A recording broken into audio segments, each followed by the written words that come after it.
కథానాయికగా కొంతకాలంగా రాజ్యమేలిన తర్వాత స్టార్డమ్ అంతా అనుభవించాక అన్ని రకాల కమర్షియల్ సినిమాలు చేసేశాక చివరికి లేడీ ఓరియంటెడ్ సినిమాలపై మనసు మళ్లుతూ ఉంటుంది.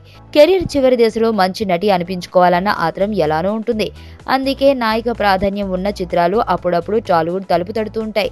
దాదాపు అగ్ర కథానాయకులంతా ఎప్పుడో ఒకప్పుడు ఈ తరహా చిత్రాలపై దృష్టి పెట్టిన వాళ్లే. అయితే కాజల్ మాత్రం ఇప్పటి వరకు అలాంటి ప్రయత్నమేం చేయలేదు. కారణం ఏంటి అని అడిగితే, నాయిక ప్రాధాన్యం ఉన్న సినిమాల్ని క్యారీ చేసేంత సత్తా తనకు లేదని క్లారిటీగా చెప్పేస్తుంది కాజల్. కమర్షియల్ సినిమాలు చేసుకుంటూ వెళ్లడంలో ఉన్నంత సుఖం మరెందులోనూ ఉండదని నిర్మోహమాటంగా చెప్పేస్తుంది కాజల్. కమర్షియల్ సినిమాల్లోనే కాస్త కొత్త దారి వెతుక్కోవడం బెటర్. నాకైతే అలాంటి సినిమాలు చేయడంలోనే ఆనందం దొరుకుతుంది. కథానాయిక ప్రాధాన్యం ఉన్న సినిమాలు చేయాలంటే ధైర్యం ఉండాలి. నాపై నాకు నమ్మకం ఉంటే సరిపోదు. నన్ను మిగిలిన వాళ్లంతా నమ్మాలి. సినిమా అంటే పెద్ద ఎత్తున చేసే వ్యాపారం. దాంతో ప్రయోగాలు చేస్తూ కూర్చోలేం. కథానాయిక ప్రాధాన్యం ఉన్న సినిమాలు చేసి విజయాలు సాధించిన వాళ్ళు చాలా మంది ఉన్నారు.